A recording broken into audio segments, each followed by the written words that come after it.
viver, morrer. Eu e a bispa, a gente tem uma casa confortável, onde a gente mora, uma suíte confortável. Só que, eventualmente, nós estamos aí no mato, numa casinha simples de um obreiro, de um membro, e o sono é o mesmo, a paz é a mesma, a presença de Deus é a mesma, e a alegria da salvação vai conosco aonde nós estamos. Por isso que o Senhor disse, o reino de Deus está dentro de cada um. O reino de Deus não está onde você mora, no bairro, na cidade, na empresa que você trabalha, no diploma que você conquistou, não. O reino de Deus está dentro de você. Às vezes você está na comunidade, às vezes está no jardim, e Ele vai com você para onde você for, porque Ele está dentro de você, o reino de Deus. Amém? Jesus falou isso, falou ou não falou? Então pronto. O seu conforto mesmo, ele não está no lado externo, não, ele está no lado interno. É o que você sente, tá? E que o Espírito Santo te proporciona.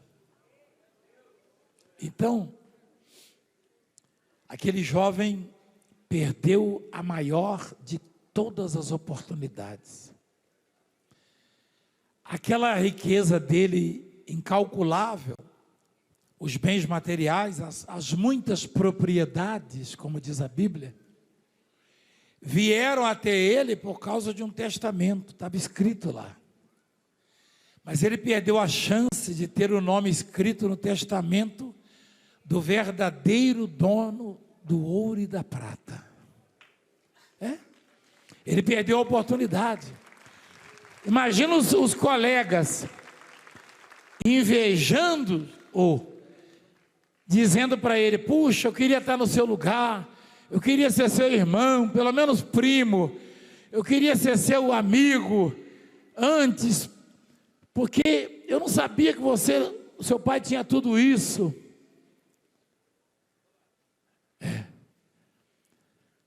Invejando porque ele tinha herdado muitas propriedades. Aí quando veio a grande oportunidade, tem muita gente me ouvindo agora, que está recebendo essa oportunidade. Você aqui também. Você sabe o que Deus está fazendo e faz todos os dias conosco nesse tempo de salvação? Ele coloca lá um papel, ele coloca lá uma caneta, um lápis, porque é diferente. O pai, a mãe, ricos, põe o nome do filho lá, ó, fulano de tal, meu filho, ó, adotei, mas é meu filho, é registrado, e tem direito à herança. Deus coloca o lápis, o papel ou a caneta, e é você quem escreve lá o seu nome na história. Quando você se declara filho, e se predispõe a viver e a agir como tal. O filho obedece, o filho ama o pai. Não pelo que o pai tem. Pai, é herança genética. O meu pai se chamava Sebastião, nunca teve nada. Meu pai nunca teve carro. Não, o cavalo que a gente usava de vez em quando nem era nosso, era do patrão. Tinha que pegar a charrete do patrão para levar um irmãozinho meu doente no hospital, na cidade. Mas era meu pai, porque eu fui gerado dele e da minha mãe. É um código genético, é herança, é o DNA. E tem muita gente que fica desanimada porque pediu isso ou aquilo para Deus e não veio ainda. Vai se você se inscrever no testamento dele.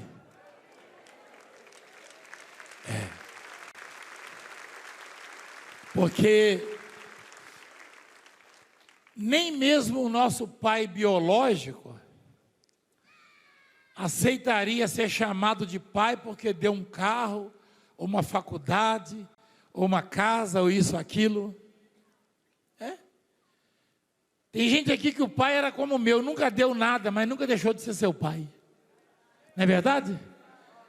Não tem essa, a relação de filho e pai não tem nada a ver com o que recebe. Tem a ver com a herança genética. Então Deus não aceita. Se você tem o DNA de Deus, o fôlego de Deus, então Ele é seu pai. Não interessa se Ele vai te dar isso ou aquilo, Ele é seu pai e pronto. Ele tem que ser amado acima de tudo e de todos.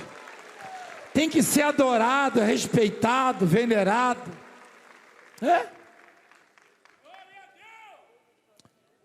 E Jesus falou: quão dificilmente entrará no reino de Deus os que têm.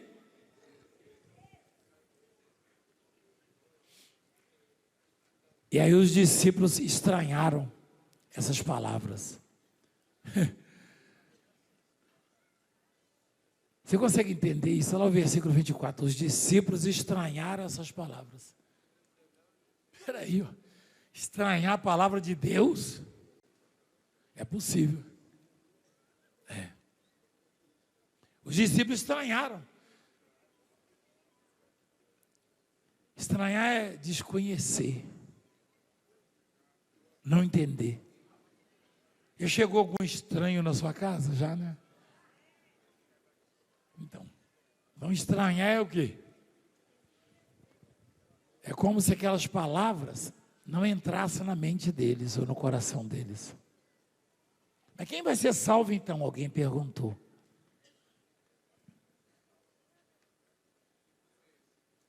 Aí Jesus olhou para eles, fitando neles o olhar, disse: para os homens é impossível, contudo, não para Deus, porque para Deus tudo é possível. Peraí, até salvar os ricos, que não é fácil. Deus é tão poderoso que Ele salva até os ricos. Foi o que Jesus falou aí, desde que o tesouro do rico não seja a mansão, o carro importado, o dinheiro no banco, a fazenda, o bem, desde que o tesouro do rico seja o Senhor. Ele salva até os ricos. Agora presta atenção, olha lá. Aí um falou assim: Senhor, eis que nós tudo deixamos e te seguimos. Aí Jesus tornou para eles e falou: em verdade vos digo que em verdade vos digo que ninguém há que tenha deixado casa, ou irmãos, ou irmãs, ou mãe, ou pai, ou filhos, ou campos, ou seja, fazenda, por amor de mim e por amor do Evangelho, que não receba já no presente o cêntuplo das casas, ou de casas, irmãos, irmãs, mães, filhos e campos, com o quê? Meu Deus, ô Senhor, mãe, não dá para arredar isso aí, não? Lá em Minas fala assim, interior, arreda isso daqui. Olha só, que coisa linda essa palavra. Os discípulos disseram assim: Senhor, nós largamos tudo. Deve ter sido Pedro, ele largou tudo, é ele mesmo, né? O Pedro estava em todas. Pedro jogou a rede para o alto, largou o barco para lá e foi atrás de Jesus. E o que ele quis dizer com o cêntuplo? 100 vezes mais, é isso? Ele aí já não está falando de reino de Deus, não, de herança de vida eterna. Está falando de bens, não é isso? Conquistas, ó. Ele está dizendo, não há quem tenha deixado qualquer coisa por amor de mim, do Evangelho, que não receba no porvir, é isso não, né? No presente, né? Traduzindo, qualquer coisa que eu renuncio pelo Evangelho, para Deus, para a obra, no mínimo eu recebo 100 vezes mais. Quem está dizendo isso é Jesus. Aí eu não acredito, o problema é seu se você não acredita. E no porvir,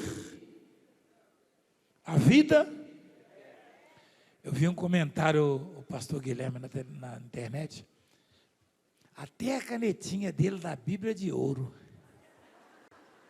Isso é de ouro? De prata não? Nem banhado, não é? Eu vou arrumar uma de ouro para você. É só você me dar o cartão que eu compro. O sujeito falou isso, você acredita? Esse povo é complicado. Mas aí, você sabe que ninguém fazia isso, né? Eu sou tão pequenininho, mas eu me sinto assim, contente com algumas coisas. Por exemplo, nunca que você viu, você me perdoa falar isso, um líder espiritual fazer programa ao lado da esposa. Só passou a ver depois que eu e a bispa nos apresentamos na televisão e muitos copiaram. Quem sabia disso aí? Você não é bobo não. Você não é bobo. Tem muitos aí que você sabia que a esposa dele existia, mas é igual cabeça de bacalhau, você nunca tinha visto. É isso. Bacalhau tem cabeça, filho? Você já viu? Você já viu cabeça de bacalhau? Virou moda. E a gente faz isso antes de nascer a Raquel, Juliana. Quantos anos você tem, filha? 30 e poucos? E a Raquel? 30 e mais um pouquinho?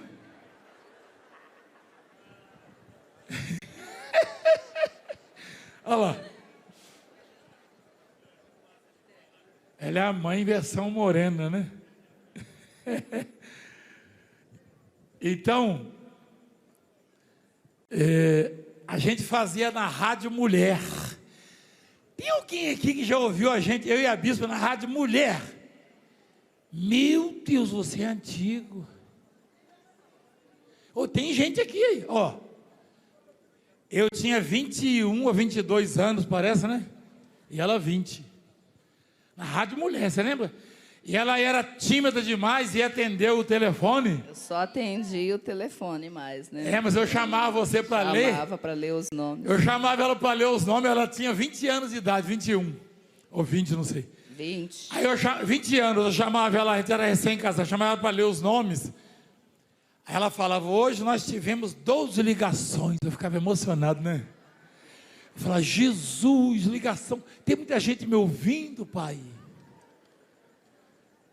Hoje, se for botar o telefone aqui,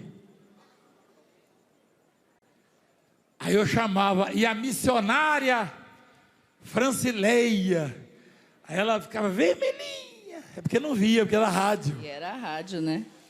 E ela ficava da cor do pimentão maduro. Aí ela falava assim... Até hoje, gente, olha lá no vídeo. Não, mas hoje é diferente.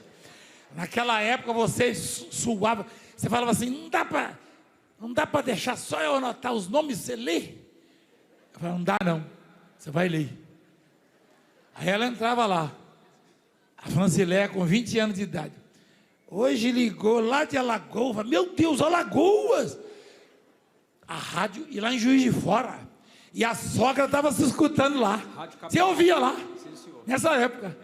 Você tinha uns 18, você ouvia. 18 anos. A rádio pegava lá em Minas. Isso. E eu ficava assim, maravilhado. Falei, meu Deus, eu estou falando para muita gente. 30 ligações hoje, recorde mundial. E a bispa ali do meu lado. E a gente entrou na televisão, em outro ministério, depois de um tempo. Aí eu observei que alguns líderes começaram, vem cá, bem, senta aí, você viu lá com o Valdemiro, dá certo. Ninguém fazia isso. Em apóstolo, interessante, era rádio mulher, mas a maioria eram os homens que faziam, né? O senhor lembra? É verdade. Não é verdade? Não, a mulher que falava lá, a Hebe Camargo fazia programa lá também, né? Isso. A Hebe Camargo, Dácio Campos. Eu ficava com inveja da Hebe, sabe por quê? Eu falava para minha esposa assim, né? Eu, menina ainda, 21 anos. Monte de cartas. Eu 21 anos, ela 20. Aí eu via lá aquela montanha de cartas no pátio da rádio. Aí eu falava, meu Deus, um dia eu vou receber carta assim.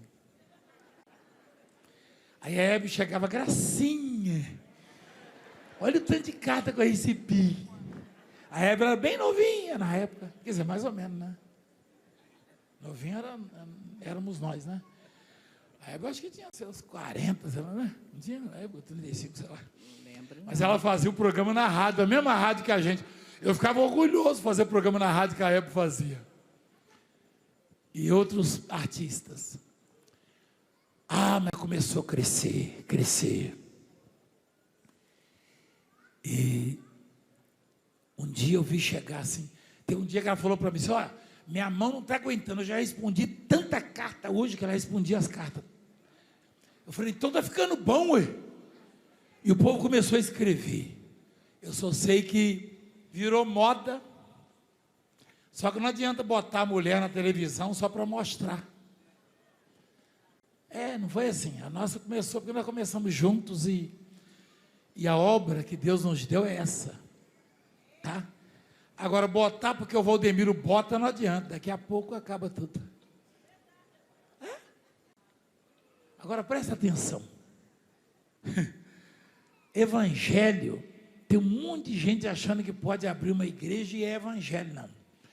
O evangelho, ele é transformador. O evangelho, ele é salvador. O evangelho, ele proporciona a alegria da salvação. Pra você ter ideia, existe uma fé chamada fé evangélica. Você sabia disso aí? Você sabia? Tem ou não tem, pastor? A Bíblia diz fé evangélica, não é fé pura e simplesmente. Está escrito fé, olha lá, ó. Pela fé o quê? Evangélica. Não adianta ter fé no pastor, no santo fulano, na religião, nisso ou naquilo, nos bens que você conquistou, não. Fé evangélica é fé na palavra de Deus.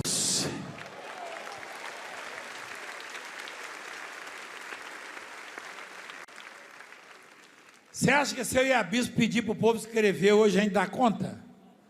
Nem Hebe Camargo em toda a sua glória. Se eu falar assim, gente, nós vamos recolher cartas aqui um mês, não cabe aqui nesse altar.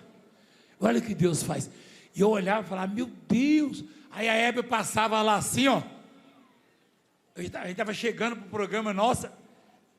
Eu falava, vou nem chegar perto da Hebe, porque aquele monte de carta ali. Eu recebi só 10 cartas essa semana. Mas se eu pedir para escrever hoje, você acha que enche isso aqui ou não? Então é isso que eu estou querendo dizer para você. Se você tem a herança da vida eterna, você realiza todos os seus sonhos. Olha a resposta de Jesus, presta atenção. Presta atenção na resposta. Tem hora que você vai pensar, não dá mais, eu não aguento mais. Aguenta sim. Deus nunca vai permitir que a provação venha além das suas forças, do que Ele deu a você. Deus nunca vai permitir que o adversário seja maior que você. O Deus que está na sua vida te faz maior que os seus adversários. Presta atenção.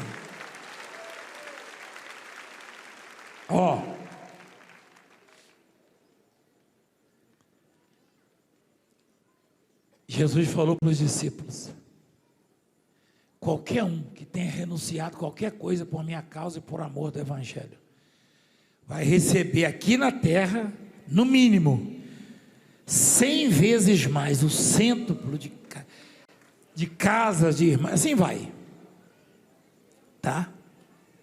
E no porvir o quê? Que é outra coisa à parte, tá? Embora a vida eterna,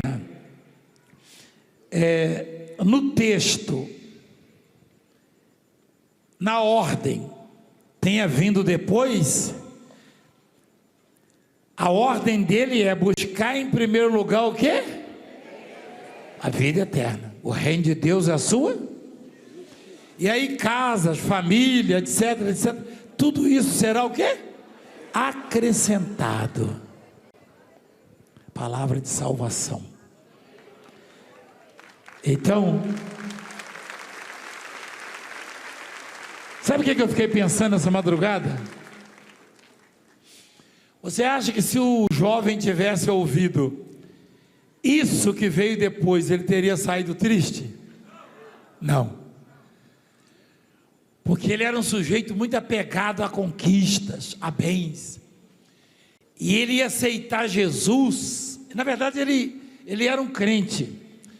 Mas ele ia se tornar assim, fervoroso. Provavelmente não por causa de Jesus. Ou da vida eterna.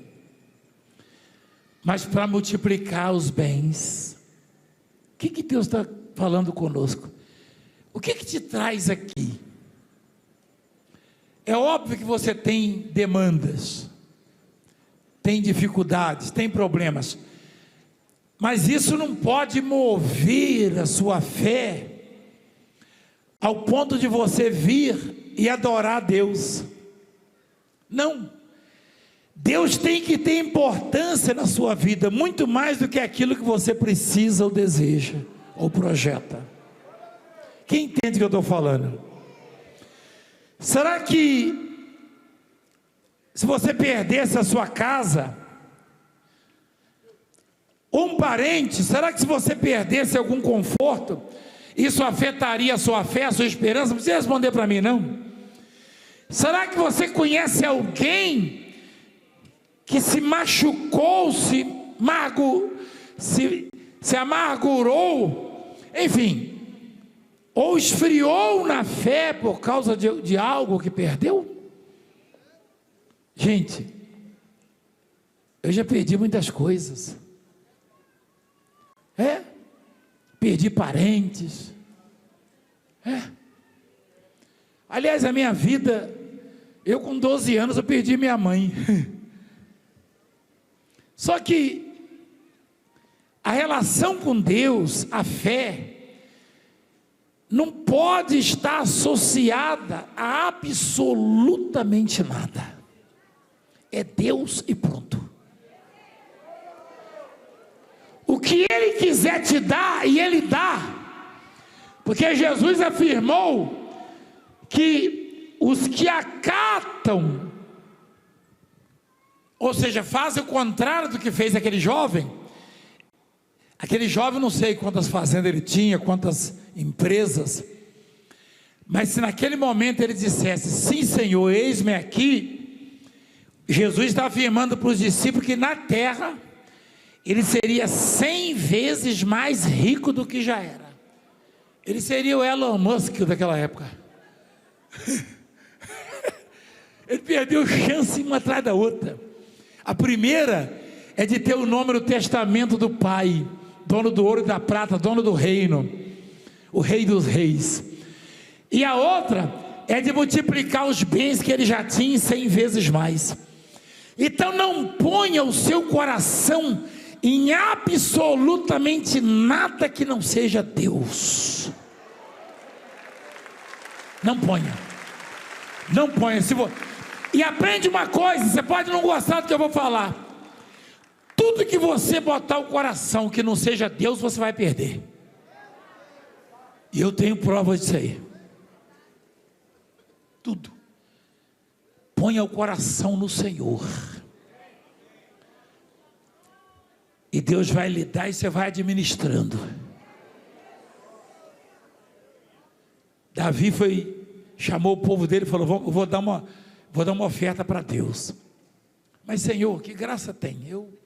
O que eu vou te dar já veio das suas mãos, já é seu.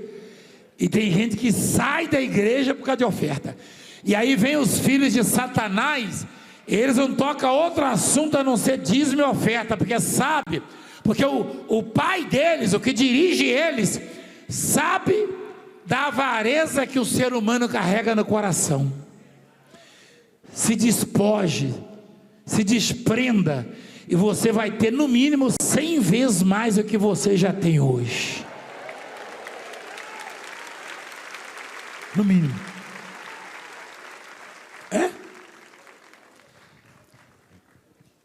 Olha o que Jesus falou: não há quem tenha feito isso que não receba no presente. Quanto, igreja? 100 vezes.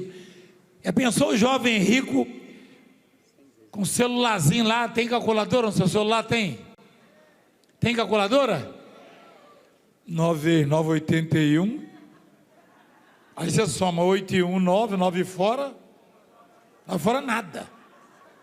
Ué, 81 não fora nada. Você não fez essa conta não, quando você era no criança?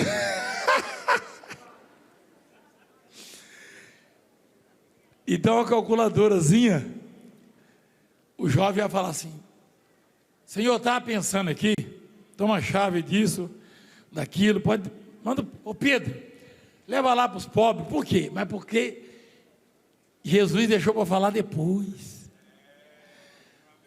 Exatamente, porque senão ele não estaria fazendo por causa de Jesus. E as nossas atitudes positivas têm que ser tomadas com base no amor que temos a Cristo, a obra de Deus, não naquilo que Ele ofereceu, que Ele prometeu. Tem muito crente que é crente de promessa. Por que você é crente? É por causa da promessa. E tem crente que é crente do amor. O crente do amor, você pode, o que o apóstolo falou lá em Hebreus 10, né, filho? Em Hebreus 10, no passado vocês tiveram os bens, o espólio dos vossos bens, olha lá, espólio, é isso mesmo, meu filho? Ou seja, os bens arrancados, dado para outros. Era assim, o rei chegava e falava: vem cá, chama os crentes lá, os cristãos. Quem é cristão? Eu. Põe lá. E você? Não, eu estava pensando em ser o rei, mas nem decidi ainda. Já era crente, mas é porque ele ia perder a casa, ia perder o cavalo, ia perder a fazenda. Porque mandou tirar tudo dos cristãos. Tudo. O rei. Até o reino do rei é de Deus. Então, isso é coisa de ignorante. Achar que pode tirar qualquer coisa de nós. Ninguém pode tirar nada de nós. Porque nós temos a herança. E você não podemos bater no peito: eu conquistei isso. Eu já ouvi bispo falando: eu conquistei, eu encho a igreja e o Senhor me transfere. Gente, você sabia dizer? A bispo lembra dizer? Lembra? Curiosamente, o que falou isso a gente ajudou até no táxi deles, lembra quando chegou? Não existe isso não. Os crentes da época tinham o espólio dos bens, tomava tudo deles. Você escolhe: renuncia à fé cristã, fica com a sua fazenda, com a sua empresa, ou permanece cristão e o rei vai tirar. Aí os crentes falavam: pode tirar. Aí o rei tirava. Aí o rei tirava, igual lá no Egito, os hebreus. Aí o rei tirava, daqui a pouco o rei olhava, e o cristão tinha comprado outra fazenda, tinha montado outra fábrica, estava ganhando dinheiro, já era dono.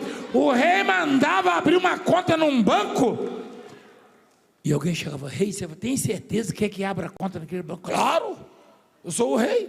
Ah, mas aquele banco lá é de um cristão, ele acabou de comprar. Você pode tirar o que você quiser de nós, a minha fé você não tira, e ela me dará tudo de volta. Esta é a fé e esse é o Deus. Ame a Deus. Ama a Deus mais do que você ama a sua mulher. Ama a Deus mais do que você ama o seu marido, mais do que você ama seus filhos, mais do que você ama seus netos. Ama a Deus acima de tudo, de carreira, de bens, de projetos, e você vai receber 100 vezes mais.